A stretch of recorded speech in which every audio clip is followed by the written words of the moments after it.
Stop right there. You're in violation of HOA code. On your knees. The fake HOA cop had the gun pointed right at my chest, finger trembling on the trigger, sweat sliding down his bald head. All because he claimed I had violated HOA code 47B, excessive sidewalk striding. Yes, you heard that correctly. He pulled a gun on me because he said I was walking too confidently on an HOA sidewalk. What he didn't know, I wasn't just walking. I was on my morning conditioning run. And I wasn't just some guy in a tank top. I was a U.S. Marshal. Off-duty, sure, but still trained to dismantle idiots who confuse authority with cosplay. Before we dive in, comment which country you're watching from. Let's see how far this story travels. Because to understand how we got from a peaceful morning jog to a bald pretender waving a gun like it was Halloween prop, you need the backstory. And trust me, this stupidity started long before the gun came out. It began 2 months ago when Pine Hollow HOA got a new president, Sandra Rickles. A woman who believed her HOA wasn't just a neighborhood association. She acted like she ran a micronation. She made up rules, fined people for breathing wrong, and issued mandatory behavior citations like she was queen of the cul-de-sac. The worst part, she created an HOA compliance patrol, which was really just 2 middle-aged men with beer guts, tactical vests from Amazon, and enough insecurity to fill a freight truck. They wore black vests with HOA cop printed across the back, but the logo was crooked because apparently even fake law enforcement deserves low-effort stitching. At first, they messed with delivery drivers, then lawn workers, then teenagers riding bikes too fast. Last week they fined my neighbor $120 for insufficiently enthusiastic waving to passing cars. I wish I were making that up. But things escalated when Sandra learned I lived in the neighborhood. She didn't like military people, didn't like authority higher than hers, didn't like anyone who couldn't be bullied, and she definitely didn't like that I refused to pay her new HOA sidewalk usage fee. She mailed warnings, then citations, then a letter that said, "You are being monitored. Comply or be dealt with." I laughed. I shouldn't have because this morning, her clowns finally made their move. I was halfway through my run, shorts, boots, sleeveless Marshal workout shirt, when their fake HOA truck screeched to a stop beside me. 2 men jumped out, vests on, faces puffed up like they practiced intimidation in the mirror. The bald one pointed at me like he discovered a war criminal. He barked. Stop right there. You're in violation of code 47B. I wiped sweat off my forehead and blinked. What? Your walking speed intimidates the community. His partner chimed in. You're under HOA arrest. Hands behind your back.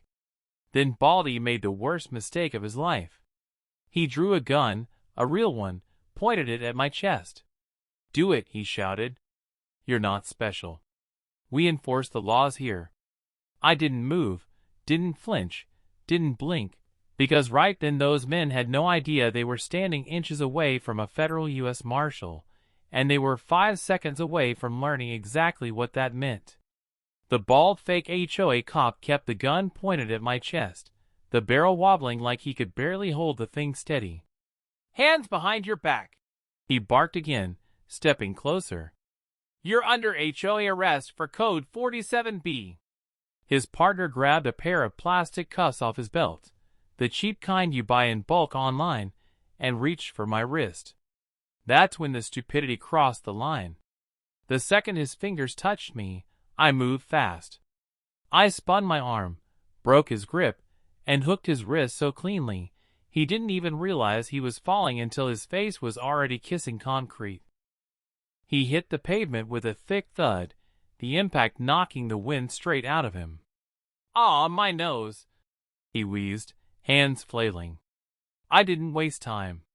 I shifted my weight, pinned him with a knee between his shoulder blades, and heard the plastic cuffs skitter across the sidewalk. But Baldy panicked. He screamed, "Stop! I'll fire! I swear I'll. He didn't finish because I was already on him. He jerked the trigger, but I shoved his wrist upward before the gun could level on me. The round cracked into the sky, birds scattering off a rooftop. I twisted his arm into a wrist lock. Sharp, precise, trained. Crack. His forearm snapped like a dry stick. The gun dropped instantly. He howled, collapsing to his knees as his arm bent at a sick angle. Before he could scream again, I drove my knee hard into his ribs. He choked on the impact. Then an elbow to his jaw, turned his lights halfway off. The second fake cop, still sprawled on the ground, saw what happened and scrambled to his feet in a panic. He tried to run. That was adorable. I grabbed the backstrap of his vest and yanked him so hard he flew backward like a lawn chair caught in the wind. He landed flat on his back, coughing, feet kicking helplessly. Both men lay on the sidewalk, bleeding, groaning, begging for the pain to stop. I pulled out my phone, hit emergency call, and said, "This is Marshal Reyes. 2 armed suspects impersonating law enforcement. Shots fired, both down but alive. Send deputies and medics." While I talked, a neighbor stepped out and pointed to his doorbell camera. "Got the whole thing recorded," he said. "All of it. Perfect." By the time the deputies arrived, lights flashing, medics rushing in with stretchers, both fake HOA cops were crying for help and clutching their injuries like reality had only just punched them in the face. One deputy watched the footage twice. Then he looked at the 2 idiots on the stretchers and shook his head. "You boys really tried to cuff a federal marshal over walking?" The bald one groaned. The other looked like he wanted to disappear into the pavement. As they were loaded into the ambulance, wrists strapped, legs shaking, one of them finally broke through the pain and muttered, "It wasn't our idea." But that confession, that would come later. Right now, the street was quiet again, and the only sound left was the ambulance doors slamming shut as the 2 fools who tried to arrest me were hauled away for treatment and questioning. If you're enjoying this HOA story so far, like and subscribe because the story is only going to get better. The 2 fake HOA cops were hauled off in the ambulance, one clutching his broken forearm, the other breathing through short, sharp gasps like every inhale hurt. The sirens faded down the street, leaving the neighborhood staring like they just watched a scene from a crime documentary. The deputies stayed behind for statements. I gave mine calmly, clearly, professionally. U.S. Marshals, don't embellish, don't dramatize, don't improvise. We report. My neighbor handed over the doorbell footage on a flash drive. One deputy glanced at it, shook his head, and said, "Marshal Reyes, this is the clearest case of impersonation and assault I've ever seen." I just nodded because I already knew this was bigger than 2 cosplay commandos with Amazon vests and a stolen gun. And I was right. 3 hours later, I got the call. Marshal Ray, a detective, said, "Both suspects are awake at County General and they're talking." Of course they were. Pain has a way of encouraging honesty, especially when the alternative is prison time measured in decades. I drove to the hospital. Deputies stood guard outside the room, arms folded, faces hard. Inside, the 2 fake cops lay in separate beds, bandaged, IVs dripping, monitors beeping. They looked nothing like the tough guys who jumped out of that truck earlier. The bald one couldn't even look at me. The other swallowed hard and spoke first. "We didn't want to do it," he muttered. "Sandra told us you were a threat. Said you were refusing mandatory HOA compliance." "That's not a crime," I said flatly. "Yeah, well," he exhaled. "She told us you'd fight back. Said we'd have to assert control. She gave us the vests, the codes, even the gun." I leaned forward. "Let me guess, she promised HOA legal protection." He nodded weakly. "Said she'd cover everything." said HOA officers had authority equal to real law enforcement. A deputy snorted behind me. Good Lord.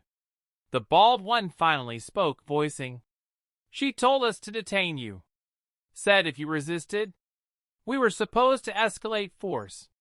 I swear, man, we didn't know you were a marshal." They both nodded, eyes wide. The room went silent. Detectives took notes. Deputies recorded everything because now they had the full chain. Sandra Rickles created a fake paramilitary HOA patrol, armed civilians, instructed them to detain a federal officer, encouraged violence, fabricated codes and citations, orchestrated the entire attack, and the moment the confessions were documented, it was over for her. Sandra was arrested that same afternoon, pulled off her front porch while wearing a silk robe and yelling at deputies about neighborhood sovereignty. By morning, she was hit with conspiracy to commit assault on a federal officer, impersonating law enforcement through civilian proxies, arming untrained civilians, inciting violence under false legal authority, filing fraudulent HOA citations. She got 24 years in state prison and a $32,000 restitution order. The bald fake cop and his partner took a plea deal and got 4 years each. The Pine Hollow HOA collapsed within a week. Lawsuits flooding the board faster than they could answer emails. Neighbors thanked me. Some apologized. Some admitted they'd been terrified of Sandra for months. But me, I just went back to my morning runs because walking too confidently. Yeah. Turns out that's still not a crime. And that's how a fake HOA cop learned the hard way. You don't pull a gun on a U.S. Marshal. What do you think, folks? Did Sandra and her officers get exactly what they deserved? What would you have done if a fake HOA cop pulled a gun on you? Drop your thoughts in the comments. I would love to know. The end.